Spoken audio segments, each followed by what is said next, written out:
Hi friends, நான் உங்கள் Barbara பேசுகிறேன். இன்றைக்கி நீங்கள் விரும்பி கேட்ட நெக்லஸ் வித் இயரிங்கை தான் நான் இன்றைக்கி செஞ்சு காட்ட போகிறேன்.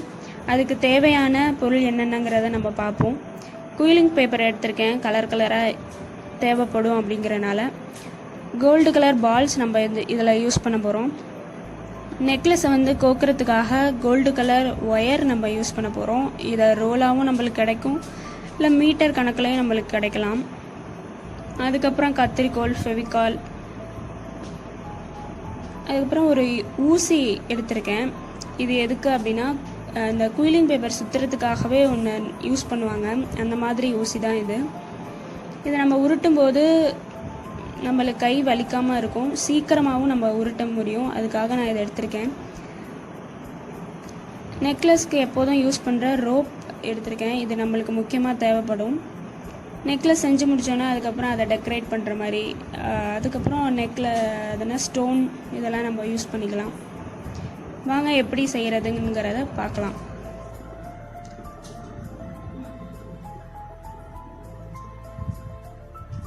ஃபஸ்ட்டு இந்த குயிலிங் பேப்பரை தனித்தனியாக ஒரு கலர் வரிசையாக நம்ம பிரித்து எடுத்துக்கலாம். அப்படின்னா தான் நம்மளுக்கு என்ன கலர் வேணும் அப்படிங்கிறத நம்மளுக்கு ஈஸியாக நம்மளால் எடுக்க முடியும். இது மாதிரி ஒரு கலரையும் நம்ம தனியாக பிரித்து எடுத்துக்கலாம். ஒரு கலர் மற்ற கலரோட சேராமல் கலக்காமல் இருக்கிறதுக்காக நான் இந்த ஜம்கி பேஸை இதில் யூஸ் பண்ணியிருக்கேன். இந்த ஜம்கி பேஸோட ஹோலில் இந்த ஒரு கலரையும் நம்ம உள்ளார நுழைச்சி இதே மாதிரியே வச்சுக்கலாம். அப்போ நம்மளுக்கு எடுக்கிறதுக்கும் ஈஸியாக இருக்கும், யூஸ் பண்ணுறதுக்கும் ஈஸியாக இருக்கும்.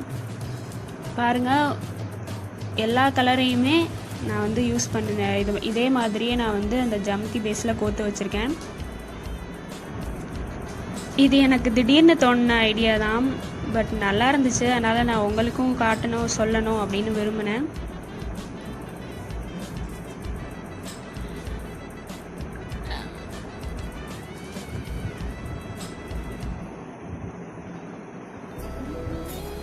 இப்போ நம்ம நெக்லஸ்க்கு என்ன கலர் யூஸ் பண்ணலாம்? உங்களுக்கு பிடிச்ச கலரும் எடுத்துக்கோங்க. நான்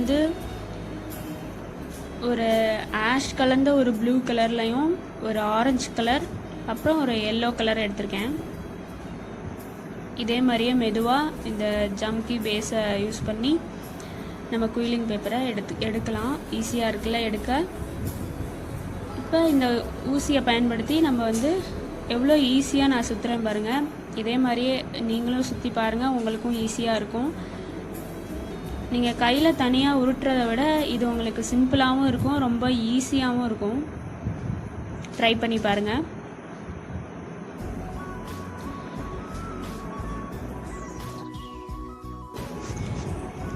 பாருங்கள், அழகாக வந்துருச்சு.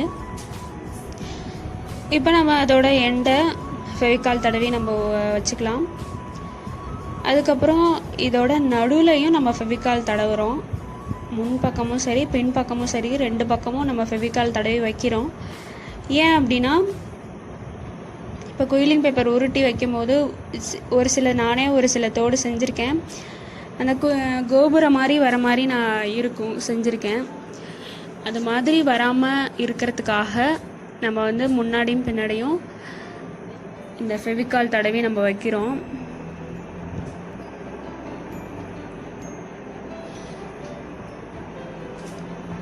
அதே மாதிரியே நான் உருட்டின 10 குயிலிங் பேப்பர்லையும் ஒட்டி வச்சுருக்கேன். அடுத்து ஒரு டாலர் செய்ய போகிறேன். அந்த டாலருக்காக ஒரு சாம்பிளுக்கு ஒரு கோபுரம் ஒன்று செய்யணும். இப்போ ஒரே ஒரு குயிலிங் பேப்பரை எடுத்துக்கிட்டேன். அந்த குயிலிங் பேப்பரை உருட்டி இதே மாதிரியே நான் லூஸ் விட்டேன் இல்லையா, அதே மாதிரியே லூஸ் விட்டு இந்த மாதிரி அதோட ஏதாவது ஒரு எண்டில் இப்படி அமுக்கி எடுத்தோம் அப்படின்னா நம்மளுக்கு கோபுரம் மாதிரி கிடைக்கும். நான் 3 குயிலிங் பேப்பரை ஒன்றா சேர்த்து ஒரு எல்லோ கலரில் இது மாதிரி செஞ்சு வச்சுருக்கேன். பாருங்கள், ப்ளூ கலரில் ஒரு 10, ஆரஞ்சு கலரில் ஒரு 10, எல்லோ கலரில் ஒரு 10. இப்போ வாங்க ஃபஸ்ட்டு டாலர் எப்படி செய்யலாம் அப்படிங்கிறத பார்க்கலாம். இப்போ டாலர் செய்கிறதுக்கு முன்னாடி அந்த குயிலிங் பேப்பரோட எண்டு ஒட்டியிருக்கோம் இல்லையா, அந்த எண்டு வெளியில் தெரியாமல் இருக்கிறதுக்காக அந்த எண்டை கம் தடவி நம்ம ஒன்றோட ஒன்று ஜாயின் பண்ண போகிறோம். பாருங்கள் நான் எப்படி ஒட்டியிருக்கேங்கிறத. ஒரு குயிலிங் பேப்பரோட எண்டையும் அதே மாதிரியே இன்னொரு குயிலிங் பேப்பரோட எண்டையும் சேர்த்து ஒட்டுறோம். டாலரை நம்ம பார்க்கும்போது நம்ம ஒட்டியிருக்கோம் செஞ்சுருக்கோம் அப்படிங்கிறது தெரியாமல் இருக்கணும், அதுக்காக நான் அப்படி பண்ணியிருக்கேன்.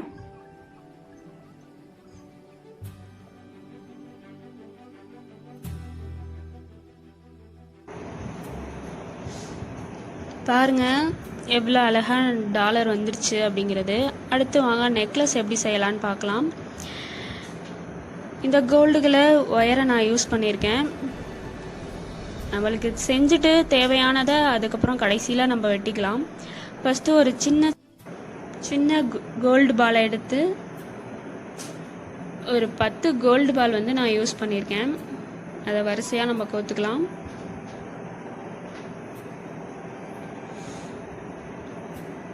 அதுக்கப்புறம் ஒரு மீடியம் சைஸ் ஒரு கோல்டு பால் எடுத்துக்கலாம். அதுக்கப்புறம் நம்ம குயிலிங் பேப்பரில் உருட்டி வச்சுருக்கோம் இல்லையா, அந்த உருட்டி வச்ச எல்லா குயிலிங் பேப்பர்லையுமே முன்னாடியும் பின்னாடியும் கம்மு தடவி வச்சுருக்கணும். மறக்காமல் இது பண்ணுங்கள், மறந்துடாதீங்க. இந்த 3 கலர் குயிலிங் பேப்பர் ப்ளஸ் இந்த டாலரையும் நான் எடுத்திருக்கேன். இப்போ நம்ம ஃபஸ்ட்டு எல்லோ கலர் குயிலிங் பேப்பரை வந்து நம்ம கோக்கலாம். ஏன் அப்படின்னா இப்போ எல்லோ கலரில் தான் டாலர் செஞ்சுருக்கேன். ஸோ எல்லோ கலர் பக்கத்தில் வராமல் இருக்கிறதுக்காக ஃபஸ்ட்டு எண்டில் நான் வந்து எல்லோ கலர் யூஸ் பண்ணியிருக்கேன். அந்த கோல்டு பால் கடைசியில் போட்டோம் இல்லையா, அதுக்கப்புறம் ஒரு எல்லோ கலர் ஒரு பால் நான் யூஸ் பண்ணி இந்த குயிலிங் பேப்பரை வரிசையாக போட்டிருக்கேன். ஒவ்வொரு குயிலிங் பேப்பர் போட்டதுக்கப்புறமும் ஒரு கோல்டு பால் யூஸ் பண்ணியிருக்கேன்.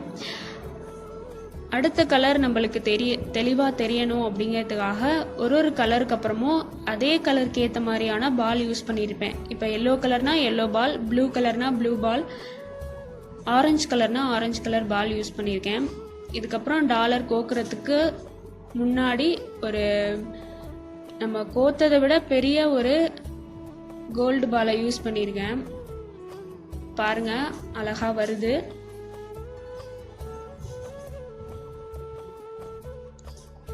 சிம்பிளான ஒரு நெக்லஸ் தான்.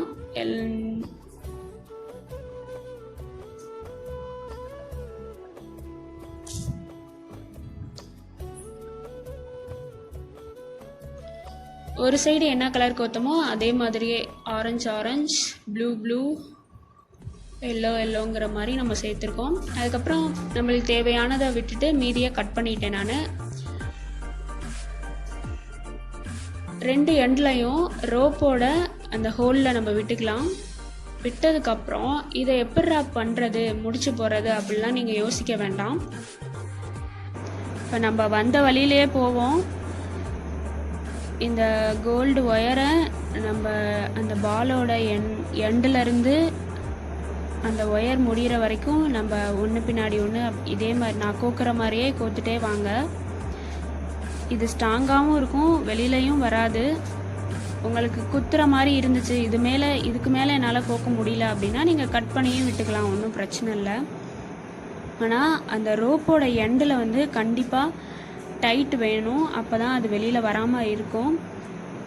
ஒரு கட்டிங் பிளேயரை வச்சு நீங்கள் அப்படியே முறுக்கி விட்டுக்கிட்டாலும் சரி, இல்லை கையாலேயே ப்ரெஸ் பண்ணி விட்டாலும் சரி, ஆனால் அந்த ரோப்பை விட்டு கம்பி வராமல் பார்த்துக்கோங்க. முடிஞ்ச அளவு வந்த வழியிலே போக பாருங்கள், அப்போ தான் உங்களுக்கு நெக்லஸும் ஸ்ட்ராங்காக இருக்கும். அதே மாதிரியே இன்னொரு சைடு நம்ம கோத்து எடுத்துக்கலாம். தேவையானதை கோத்துருங்க, உங்களால் கோக்க முடியலன்னா அதை கட் பண்ணி எடுத்துக்கலாம், ஒன்றும் பிரச்சனை இல்லை. பாருங்கள் அழகாக வந்துருச்சு.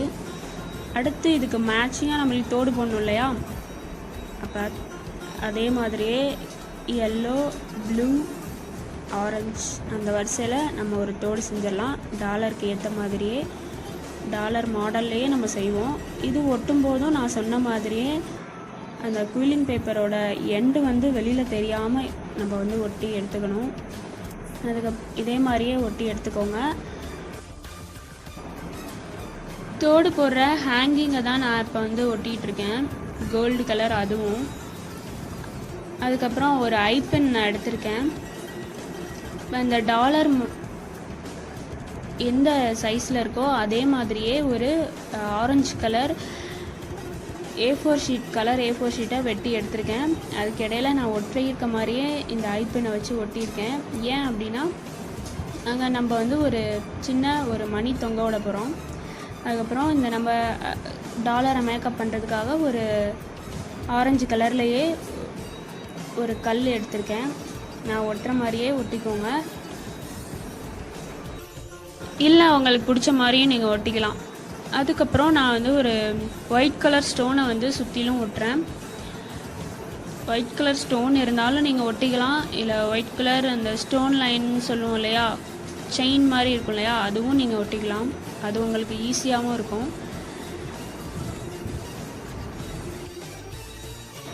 நெக்லஸ்க்கு அடியில் உள்ள நம்ம அந்த மணியை தான் நம்ம இப்போ பார்க்க போகிறோம். அதுக்கு ஒரு ஐப்பின் நான் எடுத்திருக்கேன். இந்த ஐப்பின்னில் நம்மளுக்கு வந்து வெளியில் வந்து ஆரஞ்சு கலர் பால் தான் தெரியணும். ஸோ உள்ளார ஒரு கோல்டு பாலையும் ஒயிட் கலர் பாலையும் யூஸ் பண்ணியிருக்கேன். நான் சொன்ன மாதிரி ஆரஞ்சு கலர் வந்து நம்மளுக்கு வெளியில் தெரியணும். அதுக்காக ஐப்பினில் ஃபஸ்ட்டு ஆரஞ்சு கலரையும் அதுக்கப்புறம் ஒயிட் கலர் ப்ளஸ் கோல்டு பாலையும் நான் சேர்த்துருக்கேன். பாருங்கள், கடைசியாக இந்த கோல்டு எண்ட் லைனுன்னு சொல்லுவாங்க, அதை நம்ம சேர்த்து நம்மளுக்கு தேவையான அளவு கட் பண்ணி எடுத்துக்கலாம்.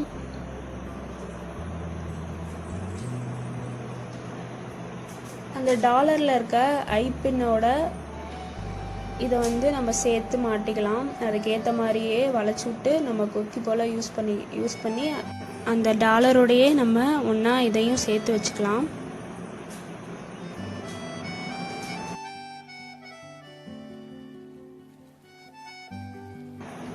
பாருங்களேன் எவ்வளோ அழகாக வந்துருச்சுன்னு. ஓரளவு நெக்லஸோட டாலர் முடிஞ்சிருச்சுன்னு வச்சுக்கலாம்.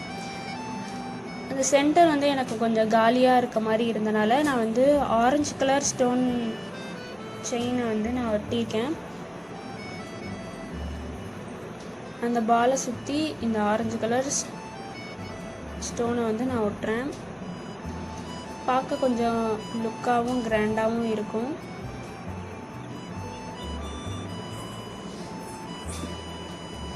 உங்களுக்கு பிடிச்சா நீங்கள் வைங்க, இல்லை அப்படின்னா வேண்டாம்.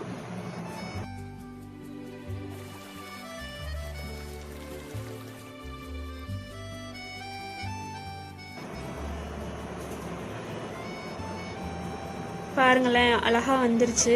எனக்கு இது ரொம்ப பிடிச்சிருக்கு, உங்களுக்கும் பிடிக்கும்னு நினைக்கிறேன். நீங்கள் இதே கலரில் போட்டிங்கன்னா கண்டிப்பாக உங்களுக்கு நல்லாயிருக்கும். இப்போ தோடை நம்ம வந்து மேக்கப் பண்ண போகிறோம். இப்போ தோடில் ஒவ்வொரு ஹோல் தெரியுது இல்லையா, அந்த ஒவ்வொரு ஹோல்லையும் ஒரு கோல்டு கலர்ஸ் ஸ்டோனை நான் வந்து ஒட்ட போகிறேன். அது பால் மாதிரி இருக்கும், ஒரு சைடு பிளெயினாகவும் ஒரு சைடு பால் மாதிரியும் நம்மளுக்கு இருக்கும். இதே மாதிரியே இந்த கோல்டு கலரை வந்து நம்ம அந்த ஹோல் மறையிற மாதிரி நம்ம வந்து ஒட்டிக்கலாம்.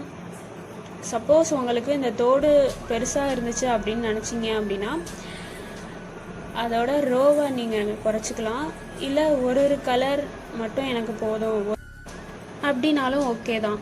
உங்களுக்கு என்ன விருப்பம், நீங்கள் என்ன சைஸ் விரும்புவீங்களோ அதுக்கேற்ற மாதிரியான இயரிங்ஸ் நீங்கள் வந்து செஞ்சு போட்டுக்கோங்க, ஒன்றும் தப்பு இல்லை.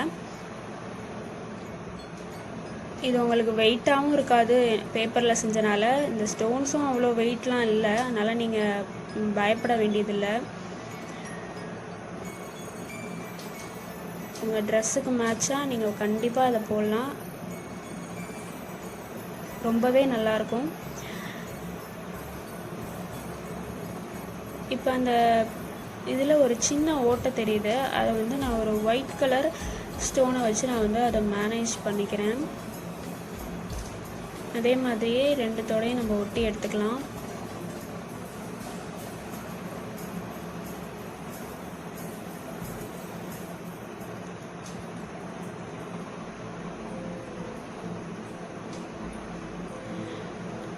இப்போ டாலரில் எப்படி நம்ம அடியில் ஒரு மணி மாதிரி செஞ்சோம் இல்லையா, இப்போ டாலருக்கு மேட்சாக தான் நம்ம தோடும் செய்கிறோம். அப்போ டாலரில் என்ன இருக்கோ அதானே தோடுக்கும் வரணும்.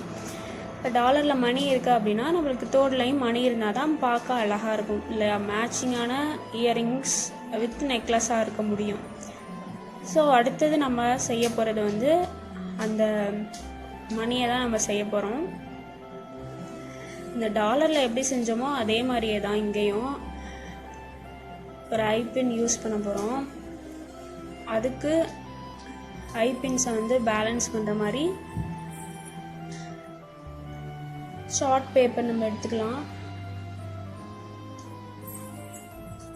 பாருங்க, நான் பொறுமையாக செய்கிறேன்.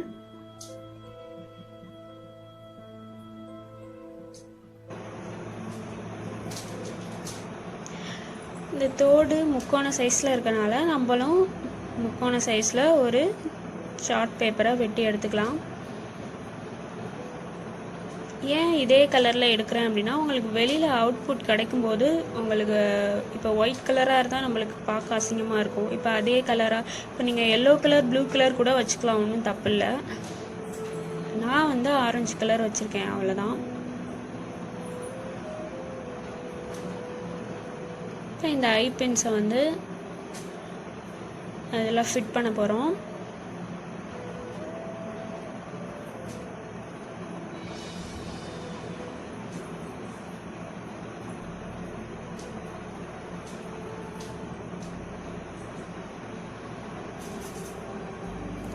இந்த தோடை விட உங்களுக்கு ஐபின் வந்து பெருசாக இருக்குது அப்படின்னா நீங்கள் கட் பண்ணியும் எடுத்துக்கலாம். மேலே வந்து எனக்கு கொஞ்சம் நீட்டிகிட்டு இருக்குது, அதை நான் கடைசியில் கட் பண்ணி எடுத்துக்குவேன்.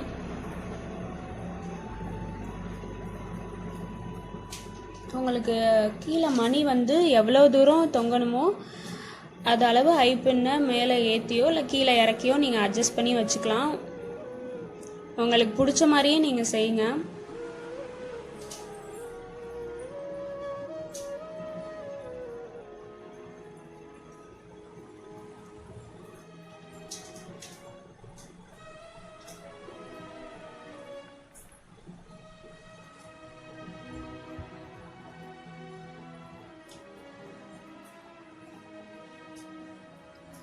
நம்ம டாலரில் எப்படி செஞ்சோமோ அதே மாதிரியான ஐபின்ஸ் யூஸ் பண்ணி ஆரஞ்சு கலர் வெளியில் தெரிகிற மாதிரியான ஒரு மணி தான் நம்ம கோக்க போகிறோம்.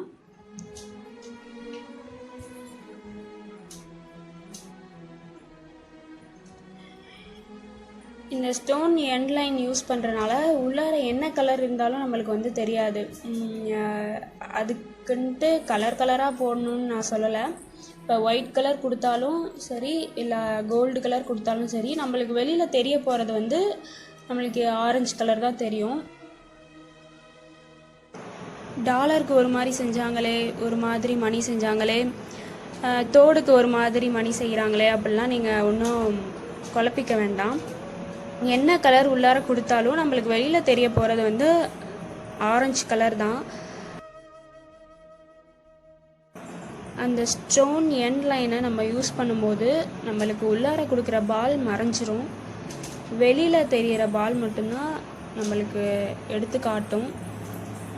ஸோ நீங்கள் உள்ளார ஒயிட் கலர் கொடுத்தாலும் ஓகே தான், இல்லை கோல்டு கலர் கொடுத்தாலும் ஓகேவாக தான் இருக்கும்.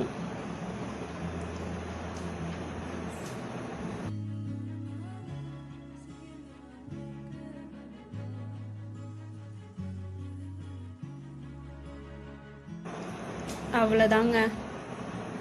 இந்த மணியை இந்த தோடோடு சேர்த்துட்டிங்கன்னா நம்மளுக்கு தோடும் ரெடி, நெக்லஸும் ரெடிங்க. இதே மாதிரியே இன்னொரு தோடுக்கும் செஞ்சு பாருங்கள்.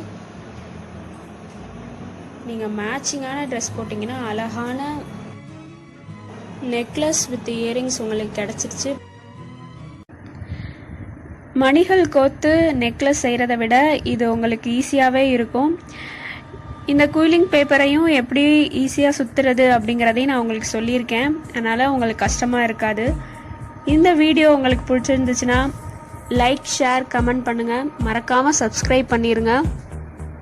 Thank you viewers. Please support my channel. Thank you.